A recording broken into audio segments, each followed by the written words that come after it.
El tema que nos ocupa es el tema de la madurez espiritual.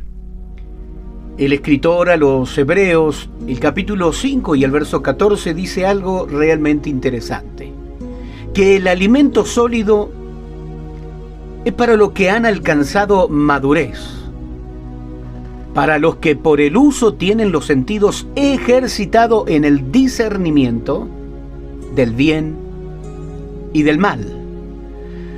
La madurez espiritual es una cualidad o condición sumamente necesaria para el hombre y la mujer de Dios, y solamente se consigue en un proceso continuo y gradual, apegado al Señor. Tampoco es algo que dependa necesariamente del tiempo cronológico, sino que la madurez viene de una entrega genuina a Dios, de manera que Cristo viva su vida en nuestras vidas. Cuando vivimos permanentemente en el Espíritu de Dios, nuestro hombre interior se desarrolla plenamente y se manifiesta en él toda la belleza del carácter de Dios. Entonces, los que se relacionan con nosotros verán en nuestra manera de vivir la piedad y el fruto del Espíritu. Por lo tanto, algo que puede servir de metro para medir esa vida espiritual que estamos desarrollando en el Espíritu de Dios es cuando observamos que comenzamos a vivir la vida del Señor con madurez, la madurez espiritual exigida por la palabra de Dios. Una de las tragedias realmente que vivía la iglesia de los Corintios es la que Pablo menciona en el capítulo 3 de la primera epístola que le escribe a los Corintios, y en el verso 1, en donde él le dice: de manera que yo, hermanos, no pude hablaros como a espirituales, sino como a carnales, como a niños en Cristo. Una tragedia. ¿Cuál era la tragedia? Su inmadurez. Eran niños espirituales. Tristemente, se ha entendido poco, muy poco, acerca de esta enseñanza paulina, y por eso lo único que se le exige a los ministros en la actualidad es conocimiento bíblico y cierto grado teológico. Esto ha traído como resultado que niños enseñen a niños. Es decir, que no se ha exigido madurez espiritual, se ha exigido conocimiento bíblico, se ha exigido grado teológico, pero no madurez espiritual. En muchísimos lugares, las iglesias están dirigidas por personas inmaduras, aun cuando tienen un enorme conocimiento bíblico y tienen un grado teológico realmente extraordinario. Esto lo digo con mucho respeto y a la vez con muchísima pena.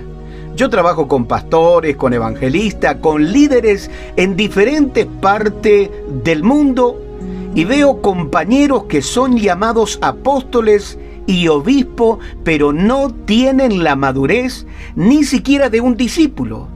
Me asombran los líderes que dirigen ministerios grandes y parecen niños recién convertidos. Pelean, compiten, manipulan, producen escándalos, no les importa el daño que hagan a la obra de Dios con tal de ocupar posiciones o proyectarse. Se oponen al propósito de Dios y viven una vida desordenada. He visto más madurez en muchos diáconos, diaconisas, colaboradores en las iglesias locales que en los propios ministros que están allí arriba brillando al frente de grandes ministerios. Queridos míos, la madurez se mide por el grado de sujeción al cual hemos sometido nuestra naturaleza carnal a nuestro Dios. Se mide por el nivel de sometimiento con el cual nos hemos sometido al Espíritu Santo. Una persona puede tener un gran título: apóstol, obispo, presbítero, reverendo, lo que usted quiera. Una inigualable unción, ser sorprendentemente carismático, pero si anda en la carne, es un inmaduro. Y es un inmaduro peligroso. En cambio, aunque un hermano carezca de todo lo mencionado, si vive según el Espíritu de Dios, es maduro y por consiguiente puede representar a Dios y ser útil a favor de los demás. Salomón dijo en Eclesiastés 10:16, ¡ay de ti, tierra! Cuando tu rey es muchacho. Podemos parafrasear este texto y podemos decir, ¡ay de ti, iglesia!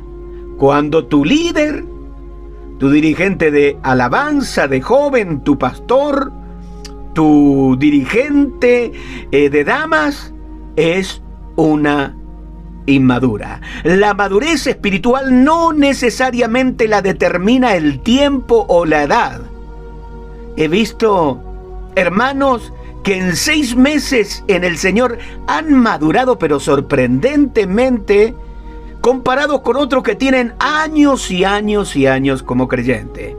Por tanto, y debido a la importancia que tiene la madurez en la vida cristiana y a la relación que tiene con la vida según el Espíritu Santo, es necesario que dediquemos un tiempo exclusivo al conocimiento de la palabra de Dios, que nos trae información sobre la necesidad de ser maduro.